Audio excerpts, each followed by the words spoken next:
سامعین و حاضرین السلام علیکم۔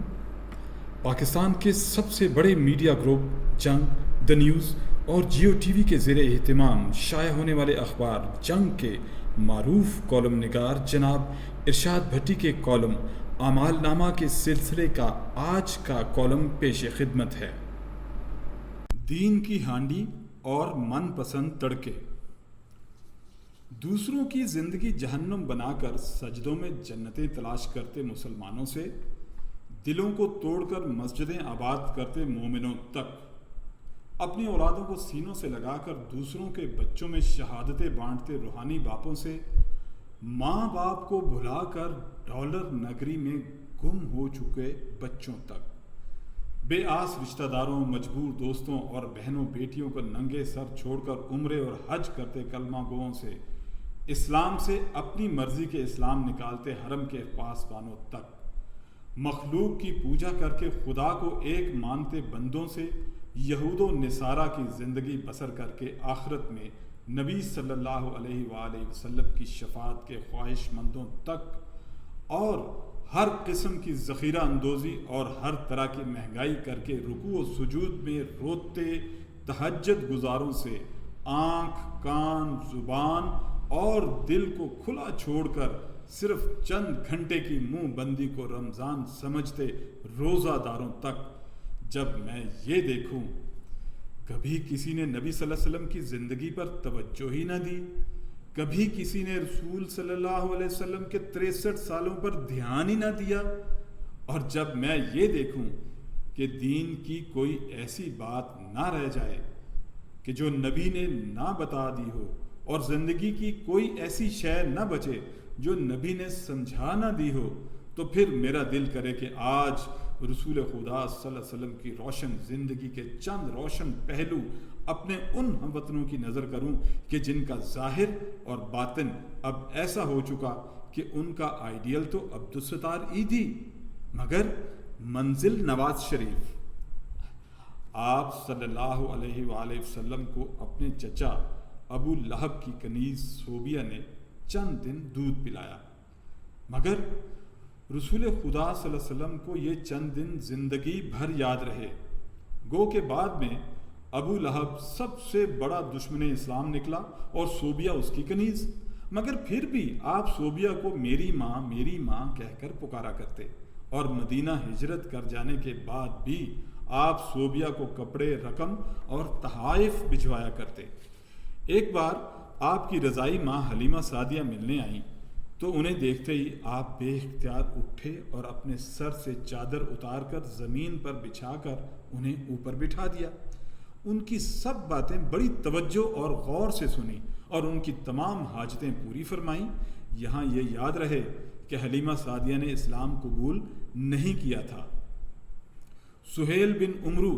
وہ شاعر تھا کہ جو ہر وقت نبی صلی اللہ علیہ وسلم کے خلاف اشتعال انگیز تقریریں اور توہین آمیز شعر کہا کرتا، اور جس سے ہر مسلمان تنگ تھا۔ اسے جب جنگ بدر کے دوران گرفتار کر کے بارگاہ رسالت میں لایا گیا اور اسے دیکھتے ہی جب حضرت عمر رضی اللہ تعالی عنہ نے انتہائی غصے سے یہ کہا، اللہ کے رسول اجازت دیں کہ میں اس کی زبان کاٹ کر اس کے 2 نچلے دانت نکال دوں تاکہ یہ زندگی بھر پھر کبھی شعر نہ پڑھ سکے، تو آپ صلی اللہ علیہ وسلم نے تڑپ کر فرمایا، نہیں، میرا اللہ مجھے اجازت نہیں دیتا کہ میں اس کے اعضاء بگاڑ دوں۔ حضور کا یہ نرم رویہ دیکھ کر موت کے خوف میں ڈوبے سہیل بن عمرو کو بھی حوصلہ ملا اور وہ بولا، اے اللہ کے رسول، میری 5 بیٹیاں ہیں اور میرے علاوہ ان کا کوئی سہارا نہیں۔ آج جب میں ایسا بے بس کہ اپنی رہائی کے لیے فدیہ بھی نہیں دے سکتا، آپ مجھے میری بیٹیوں کے صدقے ہی چھوڑ دیں۔ آپ صلی اللہ علیہ وسلم نے اسے اسی وقت رہا کر دیا۔ حضرت حذیفہ بن یمان سفر میں تھے کہ جنگ بدر کے لیے نکلے کفار مکہ کی فوج کے ہتھے چڑھ گئے۔ کفار نے آپ سے پوچھا کہ کہاں جا رہے ہو؟ حذیفہ بولے، مدینہ۔ کفار نے کہا، تمہیں اس شرط پر چھوڑ سکتے ہیں کہ اگر تم وعدہ کرو کہ ہمارے خلاف جنگ میں شریک نہیں ہوگے۔ حضرت حذیفہ یہ وعدہ کر کے وہاں سے چھوٹے اور سیدھے مسلمانوں کے لشکر میں پہنچے، اور جب مسلمانوں کو ایک ایک مجاہد اور ایک ایک ہتھیار کی اشد ضرورت تھی ان لمحوں میں ساری بات معلوم ہونے پر آپ صلی اللہ علیہ وسلم نے حذیفہ کو یہ کہہ کر واپس مدینہ بھجوا دیا کہ ہم کافروں سے معاہدے پورے کرتے ہیں اور ان کے مقابلے میں صرف اللہ تعالیٰ سے مدد چاہتے ہیں۔ غزوہ خندق جاری، مسلمانوں اور کفار میں ایک زوردار جھڑپ ہوئی اور اس جھڑپ میں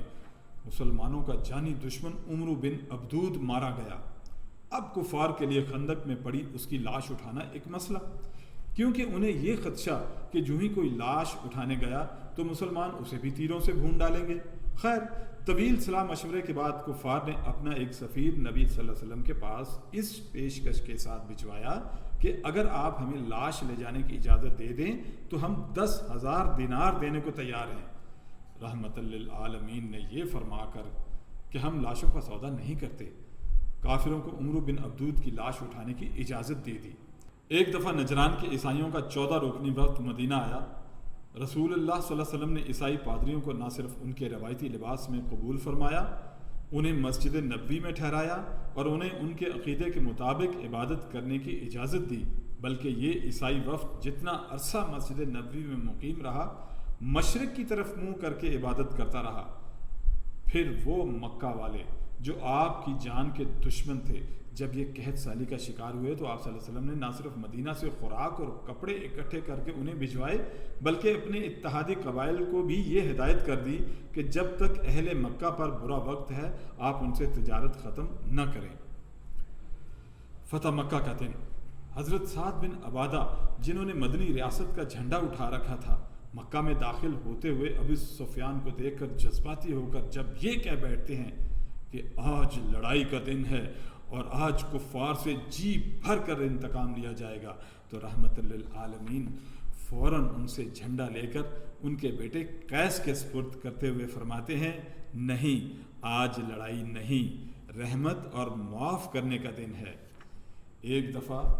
حضرت عائشہ رضی اللہ تعالی عنہا نے آپ سے پوچھا، آپ کی زندگی کا مشکل ترین دن کون سا تھا؟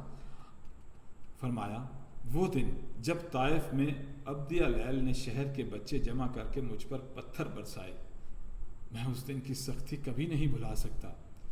یہی عبدیہ لیل جب طائف کے لوگوں کا وفد لے کر مدینہ منورہ آیا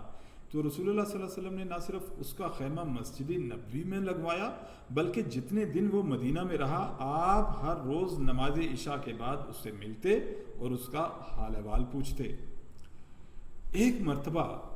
بیٹھے بیٹھے جب آپ صلی اللہ علیہ وسلم نے 3 مرتبہ یہ فرما دیا کہ جنت لوٹ لی، جنت لوٹ لی اور جنت لوٹ لی، تو پاس بیٹھی حضرت عائشہ نے پوچھا، کس نے جنت لوٹ لی؟ آپ کا جواب تھا، اچھے اخلاق والوں نے۔ ایک روز آپ صلی اللہ علیہ وسلم نے صحابہ سے کہا، جنت تم سے 2 قدموں کے فاصلے پر۔ پوچھا گیا وہ کیسے؟ آپ نے فرمایا، پہلا قدم اپنے نفس پر رکھو گے تو دوسرا قدم جنت میں ہوگا، اور پھر یہ فرمان بھی آپ کا ہی ہے کہ مذہب نام اعتدال کا، اور اعتدال یعنی کہ میانہ روی اختیار کرنے والوں کے لیے دونوں جہانوں میں بھلائی۔ دوستو، یہ تو اسوہ حسنہ کے چند نمونے اور چند جھلکیاں، یقین جانیے روشن زندگی کے ایسے لاکھوں کروڑوں روشن پہلو اور بھی، مگر جیسے یہ سب کچھ سچ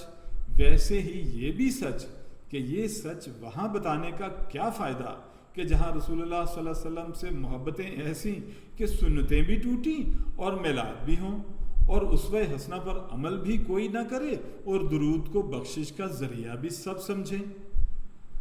مجھے تو یہ سوچ کر ہی شرمندگی ہو کہ وہ نبی جو رو رو کر اپنی امت کے لیے دعائیں مانگا کرتے، جنہوں نے اپنی امت کی خاطر پیٹ پر پتھر باندھے اور امت کی آخرت کے لیے جن کے قیام اتنے لمبے ہوتے کہ پاؤں سوج جاتے، جب اس نبی کے امتی پیٹ پر دنیا باندھے حلال حرام سے بھری شکمیں لیے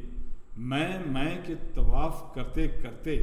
حساب والے دن آپ صلی اللہ علیہ وسلم کے سامنے پہنچیں گے تو آپ کیا سوچیں گے؟ آج اللہ غفور الرحیم ہے کہہ کر دین کی ہانڈی کو من پسند تڑکے لگانے والوں جب کبھی فرصت ملے تو اس دن کے بارے میں ضرور سوچنا کہ جس دن نبی صلی اللہ علیہ وآلہ وسلم سامنے ہوں گے۔